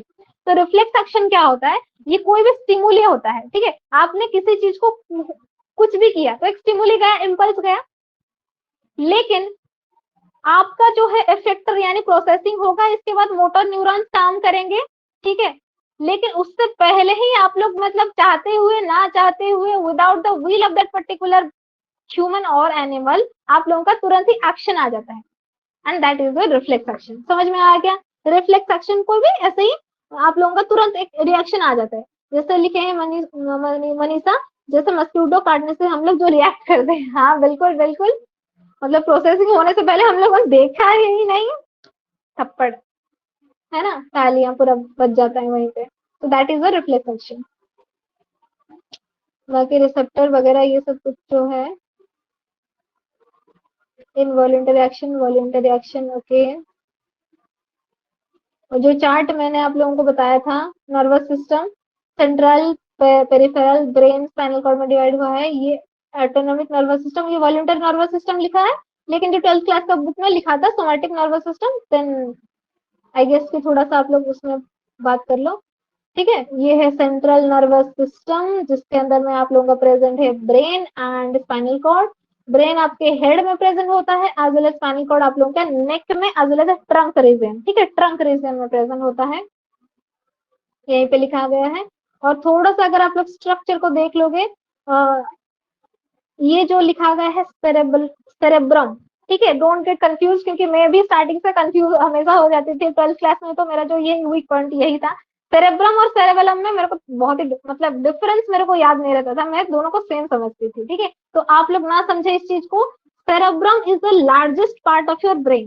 Cerebrum छोटा सा वर्ड है, जो जो वही लार्जेस्ट है ब्रेन का। सेरेबेलम ये आपके फोर ब्रेन में प्रेजेंट है, कहाँ पे प्रेजेंट है, that is present in your fore brain. लेकिन सेरेबेलम जो है लंबा सा वर्ड है, जो cerebellum, that is present in your hind brain. ठीक है, that is present in your hind brain. लेकिन ये सबसे largest part of your brain है, सेरेब्रम हुआ। उसके बाद इस चीज को कौन सी, यहीं पे मेडुला ऑब्लोंगेटा, ये यहीं पे एरिया है जहां से आप लोगों का स्पाइनल कॉर्ड स्टार्ट होता है। ठीक है, उसके बाद आगे जाएंगे।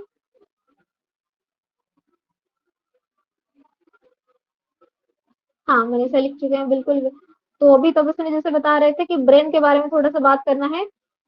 तो यहीं पे थोड़ा सा इस चीज को देख लो, the study of brain, the study of brain and all its aspects is called as what, उसको क्या बोलते हैं हम लोग, ब्रेन के स्टडी को या फिर ब्रेन से रिलेटेड कोई भी चीज के स्टडी को हम लोग बोलते हैं एनसेफेलोजी। एनसेफेलोजी, ठीक है, इस चीज को याद रखना, कहीं कैसे एमसीक्यू में अगर आ गया तो। उसके बाद और क्या पूछा जा सकता है इन एग्जामिनेशन एमसीक्यू के लिए, ब्रेन का वेट कितना है, 1.2 से 1.4 केजी। 1.2 से 1.4 केजी का आप लोगों का ब्रेन का वेट होता है। ब्रेन का वेट होता है 1.2 से 1.4 केजी। ठीक है, देख लो एमसीक्यू के लिए जो जो इंपॉर्टेंट है बता देती हूँ। ठीक है, उसके बाद यहाँ पे मेनिंजेस लिखा है, थोड़ा सा लिखो, it has about 106 billion neurons और nerve cells. Brain is surrounded by three membranes called meninges which provide protection to it। तो आप लोगों को कोई पूछे मेनिंजेस क्यों प्रेजेंट है, तो आप लोग क्या बताओगे, why meninges are present, meninges क्यों प्रेजेंट है, मेनिंजेस क्यों प्रेजेंट है, टू प्रोटेक्ट। क्योंकि आप लोगों का इतना मतलब सब कुछ सारी चीजें जो है ब्रेन में होता है, अगर ब्रेन थोड़ा सा खराब हो गया तो आपको पूरा बॉडी रहने का कुछ मतलब होगा नहीं, क्योंकि सारी चीजों का कंट्रोल सेशन तो यहीं पे है। तो इसी को अगर हम लोग कंट्रोल से अच्छे से रखेंगे, घर पे जैसे कि फादर हेड होते थे पहले, अभी तो दोनों ही होते हैं, लेकिन पहले जैसे फादर हेड होते थे, तो फादर को मतलब सब लोग जो है प्रोटेक्ट करके रखते थे, ऐसे कि मतलब उनका अगर कुछ हो गया तो बाकी फैमिली को कौन संभालेगा, है ना। तो इसीलिए ब्रेन जो है आप लोगों का, ये थोड़ा सा अच्छे से आप इसे प्रोटेक्ट करके रखना चाहिए, इसीलिए मेनिंजेस प्रेजेंट होते हैं। और इसका भी 3 लेयर है ना, ऐसा नहीं कि बस मेनिंजेस हो गया, उसके 3 लेयर्स होते हैं। और ये स्पेस के अंदर में, मेनिंजेस के अंदर में क्या प्रेजेंट रहता है, सीएसएफ और द सेरेब्रोस्पाइनल फ्लूइड। और आपके ब्रेन जो है 3 टाइप में डिवाइड हुआ है, मतलब 3 side by side. Fore brain, ये देख लो थोड़ा सा पिंक कलर में, फोर ब्रेन कौन सा पार्ट है, मिड ब्रेन देख लो कौन सा पार्ट है, and this is your hind brain. थोड़ा सा 2 मिनट में देती हूँ आप लोगों को, थोड़ा सा इस पिक्चर को अच्छे से देख लीजिए, mid brain, fore brain and hind brain.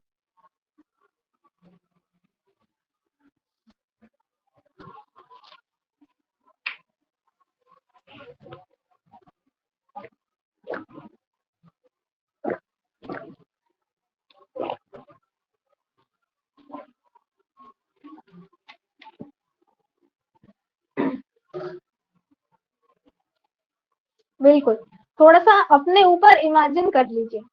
Anatomy physiology ऐसा सब्जेक्ट है क्योंकि आपसे रिलेटेड है, ह्यूमन से मतलब खुद के बॉडी से रिलेटेड है ना, तो जल्दी इजीली आप लोग इस चीज को याद रख सकते हो। This is a brain, fore brain, mid brain, hind brain, imagine कर लो खुद का, ठीक है। फोर ब्रेन के अंदर में क्या क्या प्रेजेंट होते हैं? हाइपोथैलेमस इधर, यहीं पे, पिट्यूटरी ग्लैंड यहीं पे, जो कि सारे हार्मोन सिक्रेशन करते हैं। अल्फैक्टरी लोब्स, सेरेब्रम के नीचे अल्फैक्टरी लोब्स हैं, सेरेब्रम यहीं पे मेन प्रेजेंट है।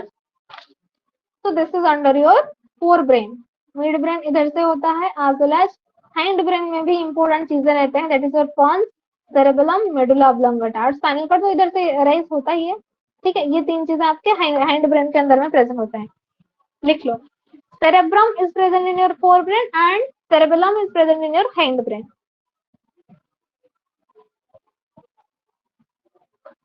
ठीक है। चलें आगे।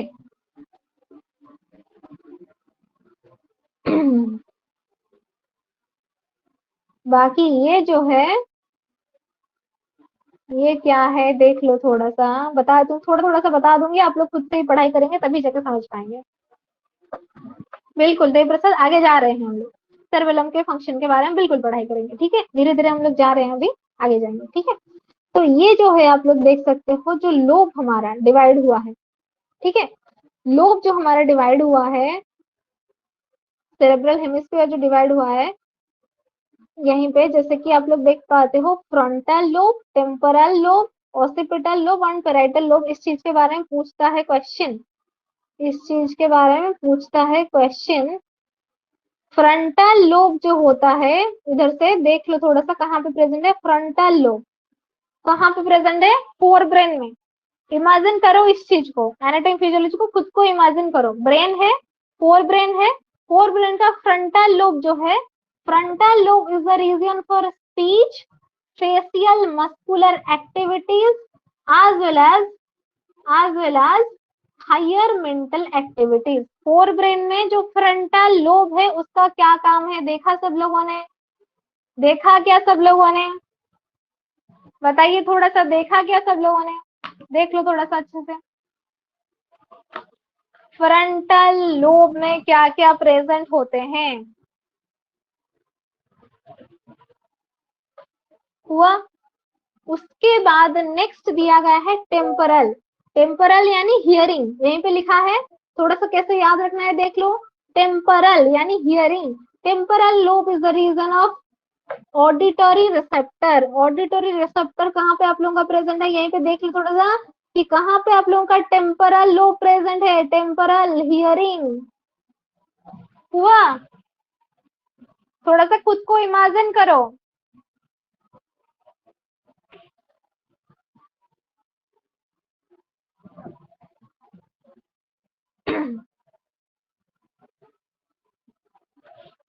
कर लिया, देख लिया।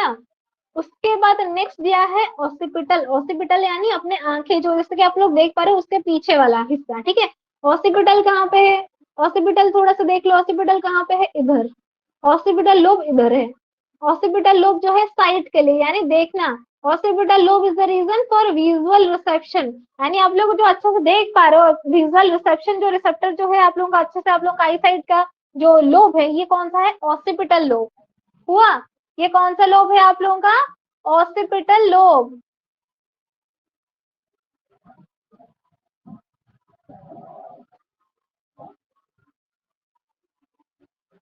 हुआ। ऑसिपिटल लोब को देख लिया।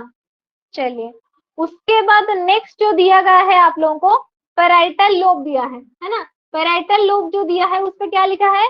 पैराइटल लोब जो है, पेरीफेरी वाला लोब जो है, उसका क्या काम है? टच, स्मेल, टेम्परेचर, ठीक है, ये सारी चीजों को जो है पैराइटल लोब कलेक्ट करता है। तो पैराइटल लोब जो है पूरा सबसे बड़ा वाला हिस्सा, इधर देख रहे हो सब लोग, देख रहे हो पैराइटल लोब कहाँ पे है? दिखाई दिया सबको पैराइटल लोब,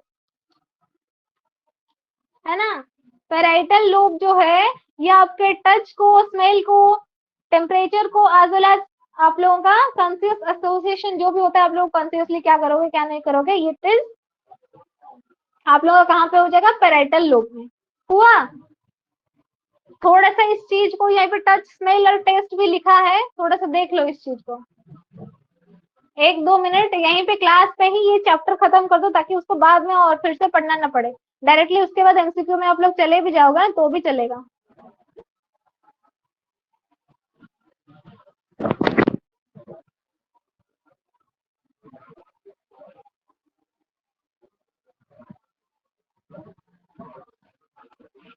देख लिया? और एक इम्पोर्टेंट चीज है, इधर देखो, जिससे प्रसाद साहब बता रहे थे ना सेरेबेलम का फंक्शन के बारे में। इधर देखो क्या लिखा है, सेरेब्रम और सेरेबेलम में बच्चे थोड़ा सा कंफ्यूज होते हैं, इसलिए उसको डिफरेंशिएट करके दिया है। इतना अच्छा सा बुक है, क्या ही बताऊंगी, इतना अच्छा सा बुक है। Cerebrum is the seat of intelligence and memory.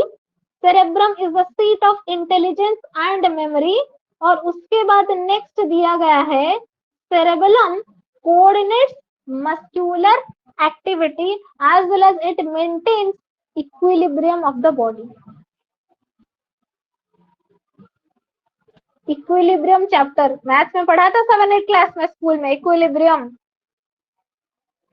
ये आपके बॉडी का इक्विलिब्रियम मेंटेन करके रखता है, एज वेल एज आपके मस्कुलर एक्टिविटी को कोऑर्डिनेट करता है, बिकॉज ये कंट्रोल एंड कोऑर्डिनेशन चैप्टर हम लोग पढ़ाई कर रहे हैं ना।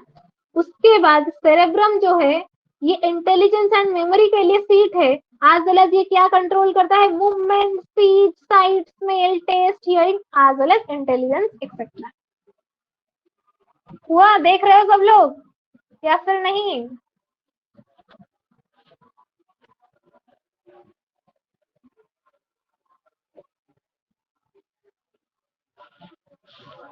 हुआ? और एक इम्पोर्टेंट चीज बताती हूँ, देख लो। ये स्पाइनल कॉर्ड का साइज अगर पूछ ले आप लोगों को एमसीक्यू में, क्या लिखना है, 45 सेंटीमीटर ऑन एन एवरेज। ऐसा नहीं कि आपका स्पाइनल कॉर्ड 45 और मेरा भी 45, नहीं, थोड़ा सा 19-20 तो होगा, इसलिए उसके ऊपर स्टार मार्क थोड़ा सा दे दिया है ना। On an average 45 centimetre spinal cord का साइज होता है, सिलिंड्रिकल स्ट्रक्चर होता है। हुआ? एवरेज, बिल्कुल। उसके बाद लिखा है, it begins in continuation with medulla oblongata. आपके हैंड ब्रेन में मेडुला ऑब्लोंगेटा आपने देखा, पंस उसके नीचे है मेडुला ऑब्लोंगेटा। मेडुला ऑब्लोंगेटा जो ऑफ ब्रेन है ये एक्सटेंड डाउनवर्ड हुआ है, वही स्पाइनल कॉर्ड बना है। यहीं पे लिखा गया है, medulla oblongata of brain and extend downward, that is your spinal cord. हुआ? उसके बाद और क्या क्वेश्चन पूछेगा?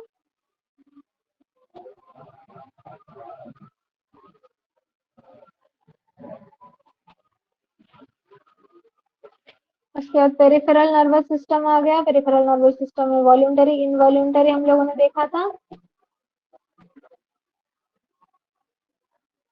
हाँ, ये ऑटोनॉमिक नर्वस सिस्टम जो है, यही वेट तो इसी चीज का था। ऑटोनॉमिक नर्वस सिस्टम जो मैंने आप लोगों को बताया था, तो यहीं पे मैंने डिवाइड किया था sympathetic system and parasympathetic system, है ना। यही बता रही थी ना, बुक में दिया है एग्जाम्पल के साथ। चलिए देख लो थोड़ा सा, effects of sympathetic system and parasympathetic system. Heart जो है, सिंपैथेटिक सिस्टम उसका क्या काम करेगा, it will increase contraction of the heartbeat. आपका अगर सिंपैथेटिक नर्व वहीं पे काम करेगा तो अब कंट्रैक्शन को इंक्रीज करेगा, और उसी टाइम अगर ज्यादा कंट्रैक्शन हो गया तो उसके अगेंस्ट में पैरासिम्पैथेटिक नर्व वहीं पे क्या करेगा, it will decrease contraction. Blood vessels, अगर ब्लड वेसल का कंस्ट्रिक्शन सिंपैथेटिक नर्व ने किया तो ब्लड वेसल का डायलेशन कर देगा पैरासिम्पैथेटिक नर्व। देख रहे हो, किसका मतलब वाइस वर्सा एक्शन है, वाइस वर्सा फंक्शन है ना। आईज में अगर प्यूपिल का डायलेट अगर सिंपैथेटिक नर्व कर रहा है तो कंस्ट्रिक्ट करेगा पैरासिम्पैथेटिक नर्व। यानी गॉड और डेविल दोनों होने चाहिए फॉर बैलेंस, है ना। बैलेंस के लिए सब कुछ जो है होना चाहिए।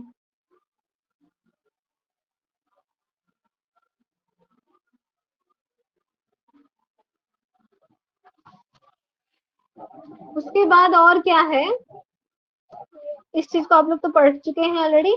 Brain and spinal cord are protected from mechanical injury and shock by bony cases around them. Brain is protected by cranium और brain box, as well as spinal cord is protected by your vertebral column, है ना, बताई थी मैं। There are also present additional protective covering called meninges. Additional protecting covering जो होता है that is your meninges. उसके अंदर में क्या प्रेजेंट होता है? सीएसएफ प्रेजेंट होता है। कहाँ पे लिखा है? यहीं पे लिखा है। तो सीएसएफ क्या होता है? This is a clear colourless alkaline fluid present in the ventricles of brain. Spinal cord के सेंटर में प्रेजेंट है, मेनिंजेस के अंदर में प्रेजेंट है। और ये आपके क्या करता है उसका काम? It protects the CNS from shocks and keeps it moist. थोड़ा सा मॉइस्ट जैसा लगता है, ऐसा नहीं कि पूरा हार्ड एकदम रख दिया, ऐसा नहीं है। बाकी और एक एमसीक्यू के लिए इंपॉर्टेंट लास्ट एंड फाइनल चीज जो मैं आप लोगों को बताना चाहती हूँ दैट इज योर ईईजी।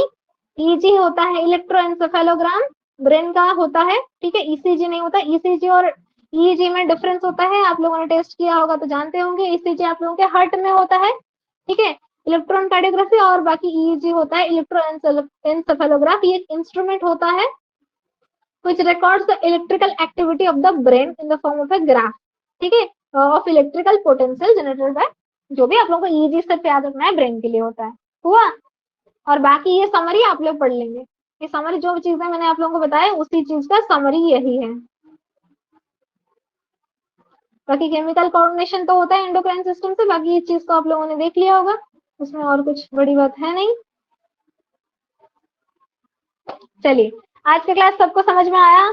आज का क्लास लास्ट पेज का क्वेश्चन देखना, अपने आप ग्रुप में भेज दी थी ऑलरेडी, पीडीएफ जो है उसको देख लेना, वो समरी वाला पेज, ठीक है। चलिए, सबको समझ में आ गया? नर्वस सिस्टम कोई डाउट तो नहीं? ऐसा कोई एमसीक्यू इसमें से मतलब कॉन्फिडेंस तो आ रहा है ना? इसके अंदर में जो भी क्वेश्चंस आएंगे आप लोग कर सकते हो, साइज के, स्पाइनल कॉर्ड के साइज के बारे में, क्रैनियल नर्व्स के बारे में, या फिर स्पाइनल नर्व्स के बारे में, CNS, stimuli, impulse, synapse, synaptic cleft, whatever जो भी क्वेश्चंस आएगा। तपस्या, नो डाउट, समझ में आया? ओके। और किसी को कुछ डाउट तो नहीं रहेगा? अगर एक्चुअली टाइम होता, मतलब बहुत 2-3 महीने पहले अगर सभी बच्चे जुड़ गए होते, तो ऐसे अगर हम लोग डेली डेली एक चैप्टर पढ़ाई करते, तो आई गेस 4-5 महीने में आप लोग ओ ट्रिपल सी के टॉप 30 में नहीं आ जाते, आई गेस। इतना तो है कि अगर आप लोग सच में 5 to 6 मंथ अच्छे से एक ही चैप्टर को पढ़ाई करते, मतलब डीएमएलटी आप लोगों ने 2.5 पर किया है, नो डाउट आप लोगों ने अच्छे से उसको पढ़ाई नहीं किया है, लेकिन अभी अगर एग्जाम आ रहा है 5 to 6 मंथ अगर आपके पास होता तो आप लोग पढ़ाई करते। जो लोग फेब्रुआरी से ज्वाइन कर चुके हैं उन लोगों का आई गेस क्लियर हो गया होगा। अभी सिर्फ वो लोग सैंपल लेवल प्रैक्टिस करें ना, तो मतलब वो लोग अभी चाहते हैं कि हाँ सैंपल लेवल प्रैक्टिस करें, सिलेबस ऑलमोस्ट हो गया है। तो बाकी जो लोग नए हैं आप लोगों को थोड़ा सा और मेहनत करना पड़ेगा, बिल्कुल। और क्वालिफाइंग के लिए जो जो चैप्टर्स हैं, इंपॉर्टेंट चीजें हैं बता रही हूँ, बाकी 10 के बाद, अक्टूबर 10 के बाद पूरा सारी चीजों के उसी के बारे में डिस्कशन होगा, ठीक है। आप लोग जो है अपना हार्डवर्क थोड़ा सा इंक्रीज कीजिए, टाइमिंग इंक्रीज कीजिए। तो बाकी और क्या, all the best, thank you. और फिर मिलते हैं कल हम लोग। रामराजू, देखो कंफर्म के लिए मैं तो गवर्नमेंट हूँ नहीं, गवर्नमेंट में नोटिफिकेशन में जो लिखा है मैं सिर्फ उसी के बारे में बात करूंगी, है ना। नवंबर में लिखा है तो नवंबर बता दिया मैंने, बिकॉज आगे इलेक्शन भी आने वाला है, तो सारे एग्जाम जो है नवंबर दिसंबर में हो जाएगा, तो आप लोग नवंबर को मान के चलिए, दैट इज बेटर, है ना। तो फिर मिलते हैं कल। इम्यूनो हेमेटोलॉजी नहीं, कल क्लिनिकल हेमेटोलॉजी का जो थोड़ा बहुत बच गया था, ये सर पीसीबी, बीटीसीटी, ऑस्मोटिक फ्रेजिलिटी, एलिसल, ये सब के बारे में थोड़ा सा बात करेंगे। और हाँ, अभी नर्वस सिस्टम का एमसीक्यू थोड़ा सा ग्रुप में भेज देती हूँ, because I don't have any patience कि अभी थोड़ा सा और डिस्कशन किया जाए, ठीक है। नहीं तो मैं लाई थी एमसीक्यू आज करने वाली थी, लेकिन I don't have patience now, ठीक है। मैं ग्रुप में भेज देती हूँ, कोई भी डाउट होगा ग्रुप में आप लोग पूछ लेंगे, ठीक है, ऐसी कोई बड़ी बात है नहीं। तो कल क्लिनिकल हेमेटोलॉजी का थोड़ा बहुत जो बच गया था, कल हम लोग क्लास कर लेंगे उसको, ठीक है। तो फिर चलिए, फिर मिलते हैं कल। Good night all of you. Good night, good night, good night. सब सभी बच्चे अच्छे से, आप लोग एकदम अच्छे से प्रिपेयर कीजिए, एंड आई वांट कि सभी बच्चों का सिलेक्शन हो जाए, ठीक है। Good night all of you everyone. सब लोग बोल रहे हैं गुड नाइट, किसका नाम लूं किसका नाम ना लूं, सभी बच्चों का मतलब धीरे धीरे आ रहा है। Good night all of you, चलिए, गुड नाइट।